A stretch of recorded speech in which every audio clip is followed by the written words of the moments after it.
how to play Cuphead in 2-player mode on Steam. It's a quick and simple process, so let's get started and watch till the end so you don't miss any important step. Let's get started with step number 1. For this, open Steam, go to your library and launch Cuphead. Then move to step 2, connect your second controller. Cuphead supports keyboard and controllers, including Xbox and PlayStation.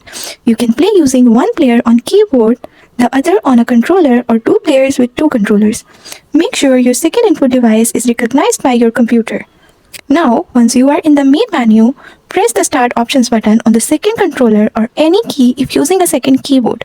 You will get a prompt, Player 2 has joined. Now, start the game. Player 1 chooses a word or level and Player 2 will automatically join. You are now ready to team up, dodge bullets, and battle bosses together. As Cuphead is challenging, so communication and teamwork are key. Don't forget, if one player goes down, the other can revive them by powering their ghost. And that's how you play Cuphead in 2-player mode on Steam. Don't forget to like, subscribe, and comment. Thank you for watching.